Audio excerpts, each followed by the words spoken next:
I love tracking my weight progression at the gym, but I don't love all the manual work of having to keep track of it either by writing it or by typing, copying and pasting, clicking. I just want to focus on my workout. That's why I automated this in my Notion fitness tracker, and I'm going to show you exactly how I set that up. In this video, we'll add to the Notion tracker a dynamic log that tracks and timestamps every time you change the weight that your exercise is on. If you like your systems tidy and automatic, this one's for you.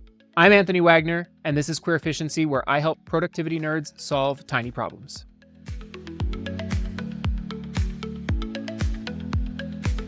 All right, so this is the third and final video on building a very simple fitness tracker in Notion. This is where we left things off. We've got the ability to add exercises, to turn them on and off for the day, to add what weight we're on for each, to add a picture that shows what that exercise looks like, and the ability to increase and decrease the sets really simply.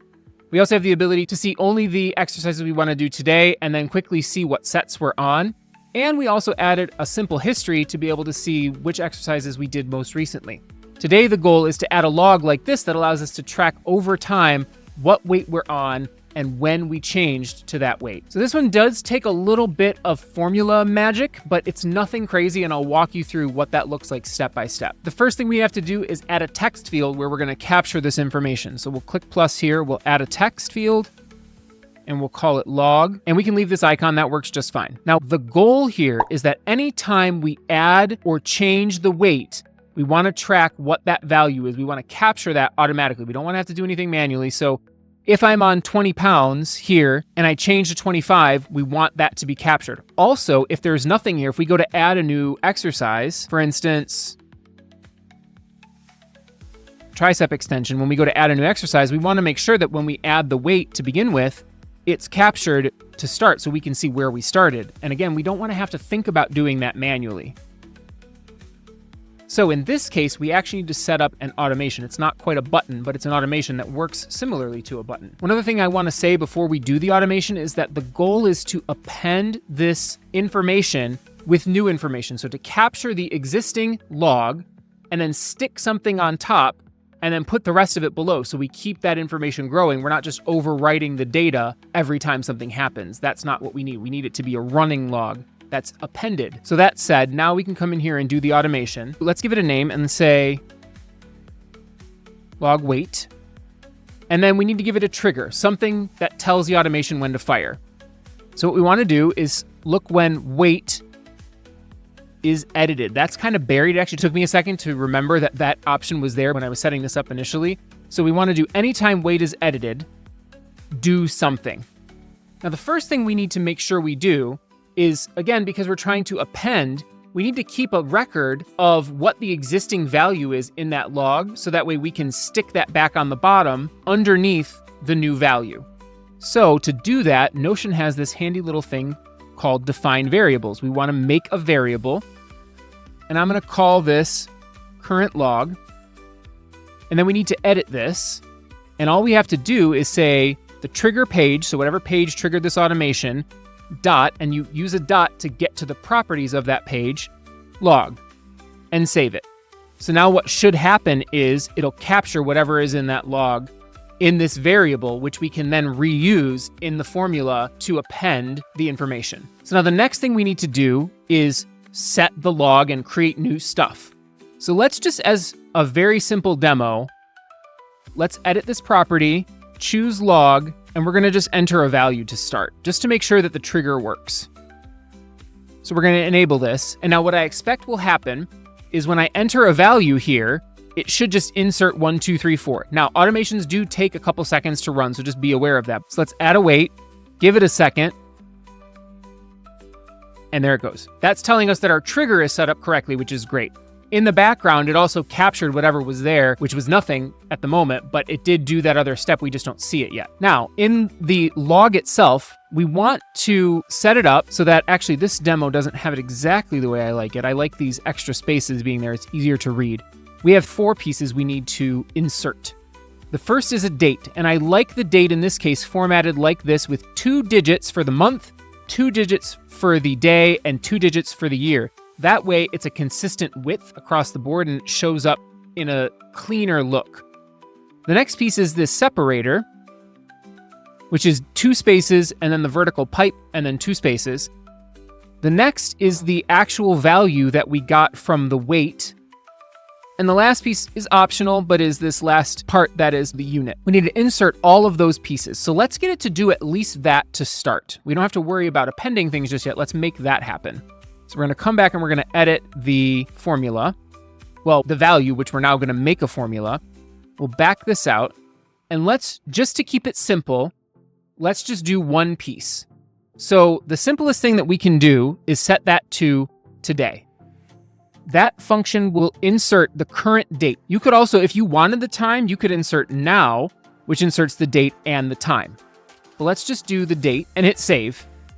And again, just for testing purposes, let's complete that. And let's edit this same one and see what happens. What should happen, we expect, is once the automation fires, it just inserts the date, which is exactly what we wanted.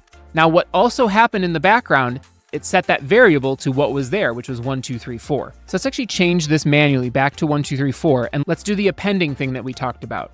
So I'm gonna come back to automation. And what we wanna do is insert, again, we'll do this piece by piece. We wanna insert the date, but we wanna append what was already there.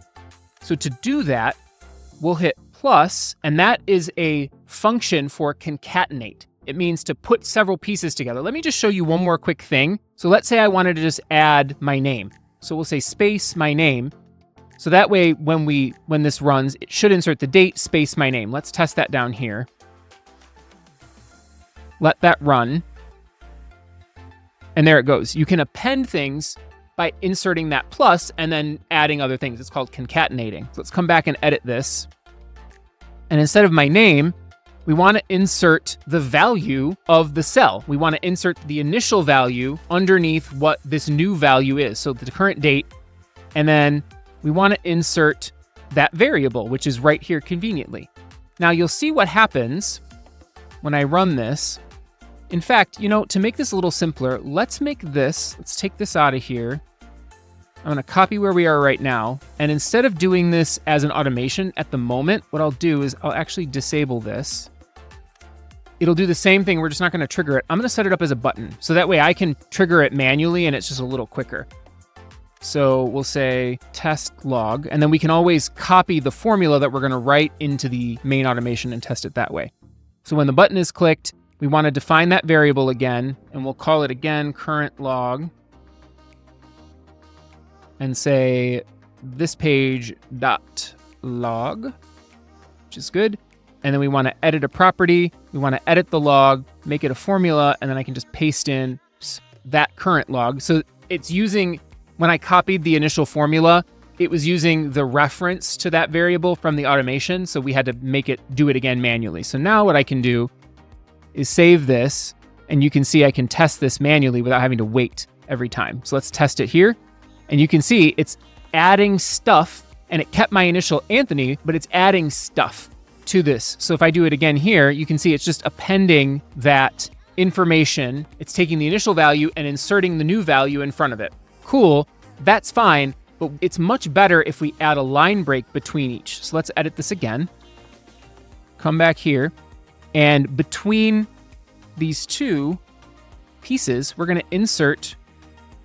This is the command for a new line. It's /n, this is a backslash, and we have to insert it inside of quotes. So now when we do this, just as is, there it goes. Now we're getting that date on a new line. So now all that's left is really to add the last few pieces, which is very simple. So let's back these out of here. Edit this again. And to make this a little cleaner, I like to insert this on a new line so it's easy to spot where things go. I did that by hitting Shift and then Enter on my keyboard. We have to leave the plus there. And now we need to add the other pieces. So we need to add the separator. So let's do plus. And then in quotes, we want double space. It's totally a preference of mine. You don't have to do it that way. Double space, vertical pipe, which is the key above the enter. It's the one that has the backslash, but if you hit shift, it'll do the vertical pipe, and then double space again, and then quote. So now what will happen, again, we can test this really quick so you can see what happens. Now it's inserting that pipe. The next step, we need the actual weight. So we're going to say plus again, and we're going to insert the weight. And all we have to do is say this page dot weight. That will insert the weight from the record. So it's going to pull that in dynamically. And we don't have to bounce back and forth again. We can do another plus, and then double quotes, space LBS to add the unit. Now you might be asking yourself, could this all be part of one line with the /n? It could. I like having the separators stand out on their own as an extra concatenation just because it's easier to read. So let's hit save on that, and we can test this now. So if I hit test, now I'm getting the whole thing. Great. We have one more piece to do here to get this to look more like this. We have to format the date. Let's come back, edit this again, and then Notion has a function called format date. Pretty simple. And so I'll back this out of here, and we'll start with format date and put it in quotes. And just from we have to make sure that it's capitalized. And then you can see the parameters that it takes. It takes a date, and then it takes the format. You could look this up. I typically just run it through AI and ask in Notion, how do I format, and just enter the date. So if I wanted December 15, 2025 versus 12/15 versus 12-15, there's all sorts of things you can do. But in this case, we want 2-digit/2-digit/2-digit. That was kind of hard to say. So we're going to put back today, and then do the second parameter in double quotes, and we'll say month/day/year, all in caps. That makes a difference in this case. They are case sensitive, but this is the exact thing we need. Save that, and there we go. It's inserting that exactly as we want. Now, there's a couple things that we want to do. Because we're not doing this manually, we will ultimately move this back into the automation so that it runs automatically. But let's look at this really quickly here. If I hit test log, you'll notice that there's this line break, this empty line. This is totally preference of mine. I'm a little fussy about things like that, and I don't like the space being inserted at that new line. And the reason that's happening is because we've told the formula, every time this runs, insert a new line at the end, and then insert the current log. When you first run it and there's nothing in the log, we don't want the new line, we don't want to insert the current log, we just want to insert the value. So how do we do that? This is where this gets a little complex, but we'll do it piece by piece again. So we want to create an if function that allows us to check a condition. Just really quickly, let me come down here, and this won't work, I'm not going to enter it anymore, but just to show you, I'll type if, and then parentheses, and an if statement takes 3 values. Actually, let me just cut this out of here so you can see.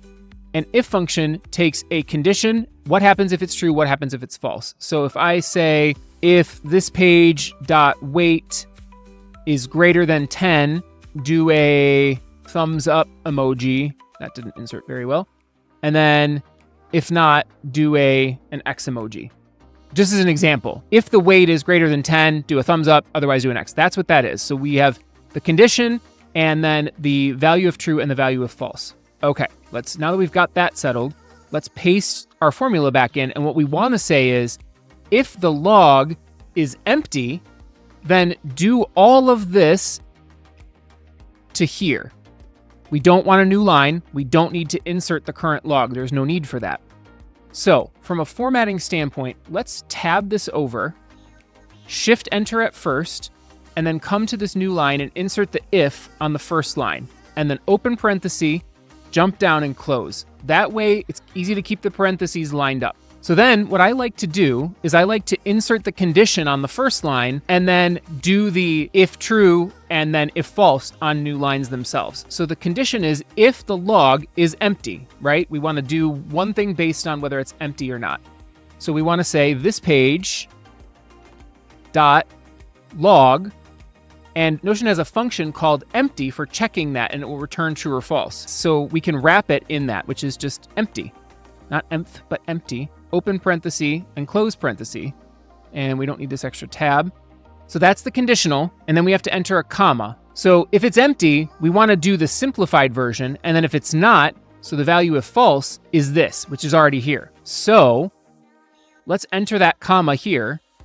And then we can insert we can say A, B, C, D, E. And then that's our value if true. So we can test that actually. Let's see. So again, just to reiterate, if the log is empty, we're going to insert A, B, C, D, E. If it's not empty, we're going to insert the thing that we already built. Let's test that. So if it's empty right here, ABCDE. Actually, we'll give this a value. So it inserted ABCDE. The log was empty. Test it again, and now it appends this value. And it will keep doing that. So one more time, let's say 20 here. If it's empty, ABCDE. Otherwise, do the thing we already built. But instead of ABCDE, we just need to get this thing again that we already built. So let's come back here, edit the automation. And in place of ABCDE, we can copy all the stuff that we want, which is that bit. It's everything except the value of the log and the new line. So we'll paste that in. And that's it. That's all we got to do. Hit save, and then we can start testing this. Let's blank some of these values out of here. Actually, you know what? Let's move this over so these are all together. Let's clear these. Let's insert a wait, test the log. Great. Let's say we changed it and we're just mimicking the triggers. Hit test, and perfect. That's exactly what we want. So now let's move this back. All we have to do is copy this and put it in the actual automation. First thing we'll do is turn it back on, and then we have to edit this. We'll overwrite everything that's here, but then remembering, yep, the current log won't work. We just insert the one from this automation and hit save. So now what should happen is this should start working automatically. If I say 25, again, we have to give it a sec to run. There it goes. And what's great about this is that when we add a new exercise, which you did before, I just modified that. That's why those are popping up. Let's just delete that. If we add a new exercise, so I did tricep extension, not tricep extension. And when we enter the weight for the first time, not 1, but 15, I don't know what it'll do. It might capture 1, that's okay. It'll enter that as the starting weight, and we'll have this running log. Every time we change the weight, we'll know what date and to what amount, and that looks great, works super well. We'll keep track of it over time and looks really clean. We could hide this in this view now if we don't want it to appear that way, and then we can open the record and see the running log right here. Now, there is one more very fussy thing that I added as another quick check to this. What happens if I delete a weight when there's a record in the log? Let's see. If I delete that, technically I've modified the record. It inserts a blank record. We could modify for that. And the way that you would do that is one more fussy little conditional statement. So let's add it. I'll show you what I'm talking about. So the automation is going to run when weight is edited. Once that happens, we want to check, is weight now empty? Because if it is, don't do anything. And then if it's not, do everything else that we just built. Okay, let's do that. This is very fussy and very niche, but I built it, so we're going to do it. We'll do another tab, and we have to add another conditional. Shift-Enter, come back up, if, open paren, and then come down to the bottom and close paren. And our conditional is if the weight is now empty. So we've deleted the weight. So we want to do trigger page dot weight, and then we can wrap this in empty.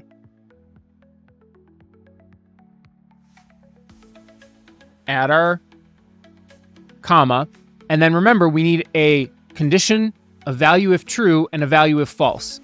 So if the weight is empty, that's true, and that's what we need to do right here. So again, we can do our ABCDE trick, and then comma, and then literally all of the rest of this is the false. So it will run through this. If it's true, it'll stop there. If it's false, it'll do the rest. Okay, let's test that. So we can insert 15. So weight is not empty now, and it inserted 15, and now let me delete it. So weight is empty. We should get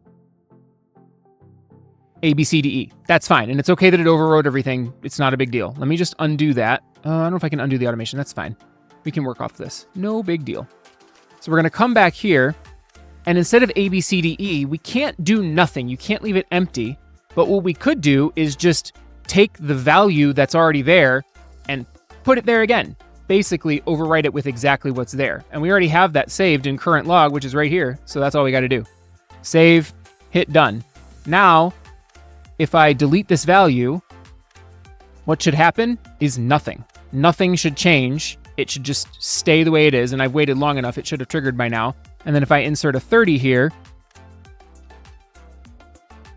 there it goes. And that accounts for if I delete something so I don't get that erroneous record that's not necessary, it will append to the log. All right, I know that some of this was really fussy, but keeping a log is so incredibly helpful. And I hope that you find it helpful when you build your fitness tracker. If you're interested in downloading this template for yourself, you can head to QueerEfficiency.com/fitness, and I will have it there for you for free. You can download my version, the complete version that's already ready. You could use it as a guide to build your own, or you could use it exactly as is. If you found anything in this video helpful, I would greatly appreciate it if you scrolled down and tapped the like button. It tells the algorithm that this content is pretty good and keep showing things. And it also tells me what type of content you like and to keep creating things just like that. As always, thank you so much for watching, and I will catch you in the next video.